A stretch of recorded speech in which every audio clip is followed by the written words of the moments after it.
Di sisi lain, Sultan Hamid II dinobatkan pada tanggal 29 Oktober 1945 sebagai penguasa Kerajaan Pontianak dan sekaligus wali negara Nica untuk Kalimantan Barat.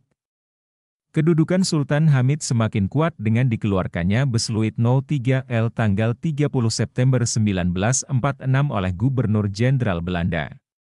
Besluit itu berisikan tentang pemberian wewenang pemerintahan sendiri kepada Kalimantan Barat dan pembentukan Dewan Kalimantan Barat, DKB. Maka pada 22 Oktober 1946, Sultan Hamid II mengadakan pertemuan dengan para raja dan panembahan di seluruh Kalimantan Barat. Dalam pertemuan itu disepakati terbentuknya Dewan Borneo Barat, Kalimantan Barat, yang akan berkuasa atas 12 Lanskapen dan 3 Neo-Lanskapen yang ada di Kalimantan Barat. Adapun ke-12 Lanskapen dan 3 Neo-Lanskapen itu adalah Kerajaan Pontianak, Kerajaan Sintang, Kerajaan Sanggau, Kerajaan Mempawah, Kerajaan Sambas, Kerajaan Landak, Kerajaan Kubu, Kerajaan Sekadau, Kerajaan Tayan, Kerajaan Sukadana, Kerajaan Matan, dan Simpang, dan 3 Neo-Lanskapen meliputi Meliau, Pinoh, dan Kapuas Hulu. Selanjutnya secara resmi pemerintah Belanda mengeluarkan Besluit Luitenant Gouvernement General Nederlands Indino 8 tanggal 2 Maret 1948 tentang pembentukan DIK, Daerah Istimewa Kalimantan Barat, yang merupakan federasi dari 12 Lanskapen dan 3 Neo-Lanskapen. Tidak hanya di Pontianak, perlawanan juga menjalar di berbagai daerah Kalimantan Barat. Sikap patriotik dilakukan pejuang bernama Ali Anyang, yaitu dengan mengibarkan bendera merah putih di halaman rumah sakit Sungai Jawi. Akibat keberaniannya itu, Ali Anyang ditangkap dan dikirim ke penjara di Sungai Jawi. Setelah keluar dari penjara, Ali Anyang dan kawan-kawan kembali melakukan perlawanan dengan mendirikan Barisan Pemberontakan Indonesia Kalimantan Barat, BIK, yang bermarkas di Singkawang. Untuk menghindari dan mengelabui pemerintah Nica, Ali Anyang menggunakan nama-nama samaran di beberapa daerah. Perlawanan Ali Anyang di Singkawang dan Bengkayang. Menyamar dengan nama Indra Marjuki, di Kecamatan Pemangkat dengan nama Bung atau Pak Bung, di Kecamatan Tebas dengan nama Pak Suamat, Muin atau Usu Muin, 64 sepak terjang Ali Anyang dengan memimpin penyerangan ke tangsi militer Belanda di beberapa daerah membuat kedudukan Belanda terancam. Maka Belanda mengerahkan pasukannya untuk menangkap Ali Anyang. Namun, berkat strategi menggunakan nama samaran dan sering berpindah-pindah tempat, Ali Anyang selamat dari penangkapan Belanda. Sejak Nica kembali memasuki Sambas pada tanggal 28 Oktober 1945, Perbis selalu berjuang untuk mengusir Nica dari Sambas. Segala upaya dilakukan oleh Belanda untuk mengambil hati pimpinan Perbis, yaitu Naim Razak dan Kapten Skor untuk bekerja sama dengan Belanda memerintah Sambas. Namun, usaha Belanda itu sia-sia karena Perbis menolak dengan tegas apa yang ditawarkan oleh Belanda. Dengan penolakan Perbis, Belanda atau Nica tidak segan-segan melakukan kekerasan kepada Perbis. Belanda menembak Haji Sirat Soot dan Tabrani ketika mengadakan demonstrasi di Istana Kerajaan Sambas pada tanggal 27 Desember 1945, sehingga mengakibatkan Tabrani meninggal. Tidak hanya sampai di situ saja, Belanda semakin berani menekan rakyat dan menangkap anggota Perbis seperti Naim Razak, Umar Soot, Urai Hamid, Haji Malik. Mereka semua kemudian dipenjarakan. Di tengah suasana genting itu, datang Andriani Hardigaluh sebagai utusan dari Insinyur Pangeran Muhammad Nur, Residen Kalimantan yang berkedudukan di Yogyakarta untuk membantu perjuangan rakyat Sambas. Adriana bekerja sama dengan tim dan gerindom pimpinan Arif Santok menyerang tangsi militer Belanda di Singkawang.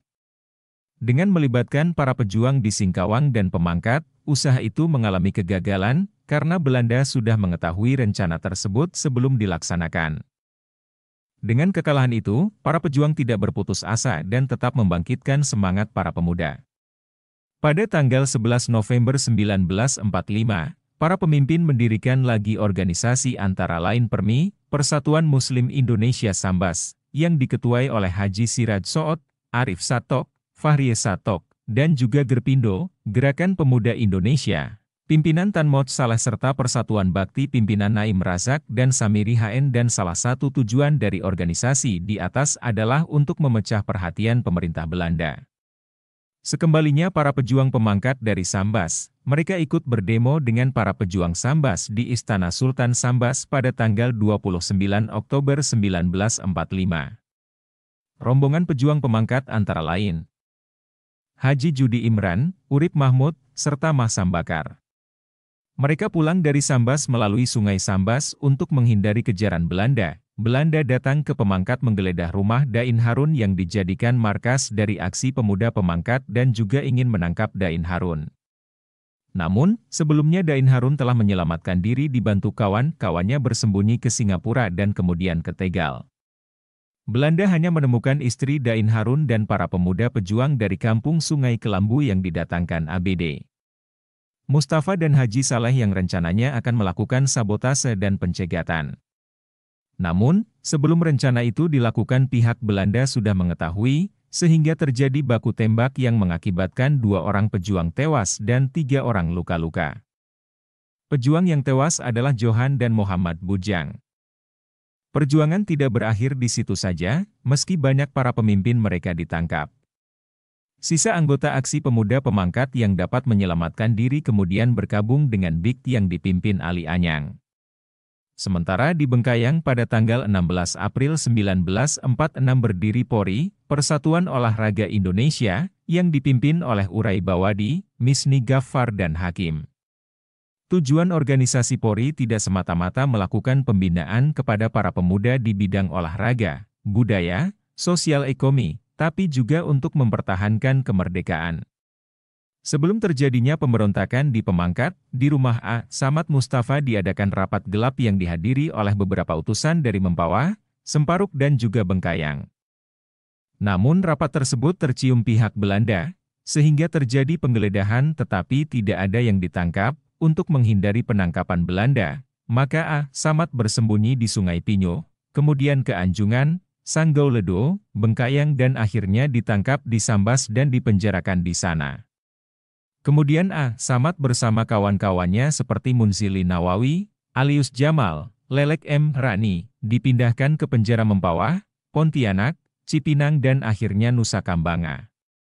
Penangkapan para pemimpin pejuang di Pemangkat menandakan mata Belanda mengawasi dengan ketat, sehingga sangat susah untuk melakukan perjuangan. Karena itu, banyak yang melanjutkan perjuangannya di Jawa. Pejuang Pemangkat hijrah ke Jawa melalui Singapura. Seperti Uray Bawadi, Dain Harun, Murni Gaffar, M. Thoib Mustafa, Zainuddin, Ibrahim Bujang, Ali Ahmad Ghazali, Doleng Naim, S.Y. Syalim S.Y. Ambun dan lain-lain. Perlawanan yang tidak kalah hebatnya dilakukan oleh Laskar Geram di Ngabang Kabupaten Landak. Demi mempertahankan kemerdekaan Indonesia, telah gugur para suhada di medan perang yang berjumlah 38 orang, dihukum tembak 1 orang, kurang lebih 300 orang ditawan di penjara di Pontianak, Cipinang, dan Nusa Kambangan. Para pejuang dari Ngabang ini tertangkap dari berbagai peristiwa pemberontakan melawan Belanda. Peristiwa-peristiwa itu adalah 1. Peristiwa 10 Oktober 1946, menyerang tangsi militer, rumah kontroleur dan pos polisi. 2. Peristiwa Sengah Temila pada 11 dan 12 Oktober yang dipimpin Bardan Nadi, menghadang serdadu Belanda di sepanjang Jalan Ngabang sampai Sebadu dan dari Ngabang sampai Sidas. 3. Pertempuran Sidas dipimpin Bardan Nadi dan Pak Kasih tanggal 29 Oktober 1946, di mana dalam pertempuran ini telah gugur para pejuang sebanyak 23 orang, termasuk seorang Panglima Dayak Pak Kasih. 4. Peristiwa Menyuke pimpinan Bunyamin dan Akarim pada tanggal 10 Oktober 1946, menyerang penguasa Belanda di Kecamatan Menyuke, dan 5. Pertempuran di Kampung Ambarang tanggal 15 Oktober 1946. Semua perlawanan itu mengorbankan harta benda, bahkan nyawa para pejuang kita, tetapi tidak sedikit yang menjadi pengkhianat sehingga sering menggagalkan perlawanan yang sudah direncanakan oleh para pejuang. Perjuangan rakyat Ketapang untuk mengusir Belanda dilakukan dalam beberapa perlawanan. Di antaranya adalah 1. tanggal 12 Desember 1945 perjuangan yang dipimpin oleh Abdul Rahim Galeng untuk menyerang markas Belanda di Kedawangan. 2. Ekspedisi Rahadi Usman untuk menyerang tangsi militer Belanda yang direncanakan pada tanggal 8 Desember 1945.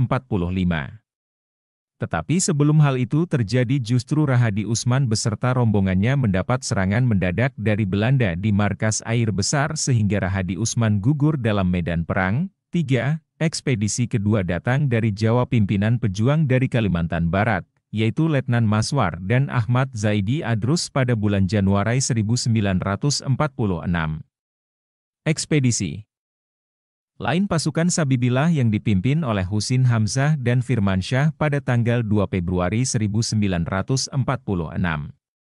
Perjuangan rakyat Ketapang melahirkan para pejuang yang terbaik yang dimiliki oleh Kalimantan Barat yang rela mengorbankan nyawa demi mempertahankan kemerdekaan, begitupun rakyat Dayak pada dasarnya tetap menginginkan kemerdekaan agar dapat mengatur wilayah mereka sendiri.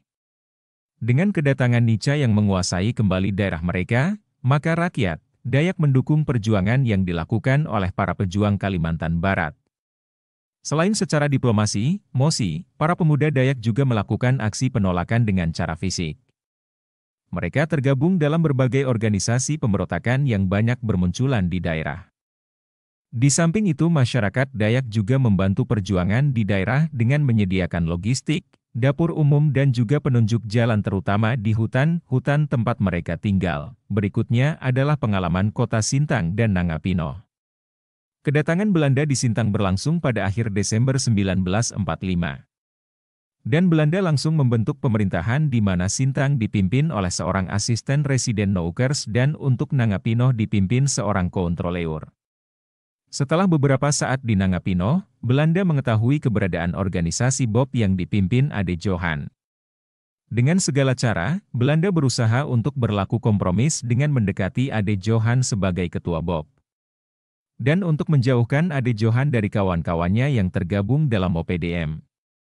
Maka Belanda mengangkat Ade Johan sebagai pimpinan NIGIO, Nederland Indische Gurner van Import-Export Organization, yang berkedudukan di Sintang. Kepergian Ade Johan memang telah membuat kecewa para pejuang Nangapino. Akan tetapi, hal ini tidak membuat para pejuang putus asa dan segera menggantikan kedudukan Ade Johan dengan Sultan Jamaluddin sebagai pimpinan. Walaupun berada di Sintang, Ade Johan berusaha tetap berkomunikasi dengan kawan-kawannya di Nangapino. Bahkan, Ade Johan di Sintang mendirikan lagi organisasi Partai Rakyat bersama dengan M. Bakri yang mempunyai tujuan memperjuangkan kedaulatan Republik Indonesia. Pimpinan Laskar MN001 Cilik Riwut mengutus Kapten Markasan, bersama dengan 5 orang kawannya, datang ke Nangapino untuk bekerja sama dengan para pejuang Nangapino guna melakukan perlawanan dengan Belanda atau Nica. Satu peristiwa penting yang terjadi ialah pada saat penyerbuan tangsi militer Belanda di Nangapino, di mana penyerbuan tidak mendapat perlawanan oleh KMD Polisi dan Wakil Kontroleur. Polisi menyerahkan senjata berupa 12 pucuk karabin, beberapa granat dan peluru, juga bahan makanan.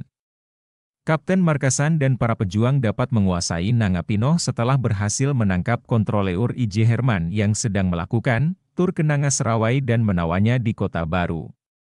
Dengan keberhasilan para pejuang dalam merebut Nangapino, maka pada 10 November 1946 bendera merah putih berkibar. Setelah Nangapino, Kapten Markasan dan para pejuang berencana menyerang Belanda di Sintang.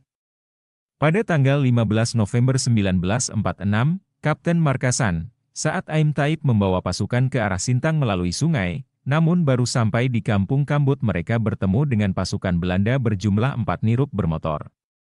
Pertempuran tidak dapat dihindarkan lagi antara pasukan Kapten Markasan dengan pasukan Belanda dengan persenjataan lengkap. Pertempuran tidak seimbang itu akhirnya dimenangkan Belanda, dan banyak korban di pihak para pejuang. Sisa dari pasukan Kapten Markasan ada yang menyelamatkan diri mundur ke hutan dan ada pula yang tertangkap.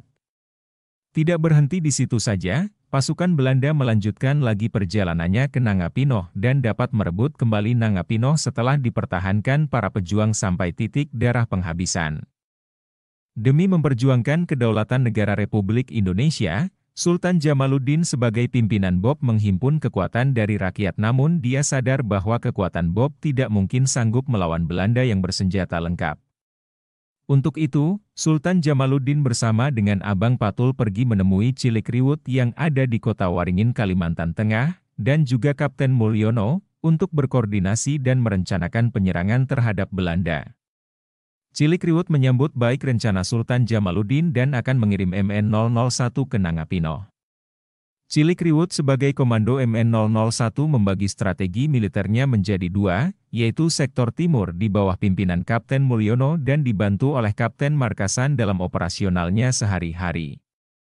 Sektor barat dipegang oleh Ade Johan bermarkas di Sintang. Maka pada 9 November 1946 penyerangan dilakukan para pejuang dengan dibantu Laskar MN001. Sumber buku Sejarah Berita Proklamasi Kemerdekaan Indonesia. Penerbit Direktorat Sejarah dan Nilai Budaya Direktorat Jenderal Kebudayaan Kementerian Pendidikan dan Kebudayaan 2015.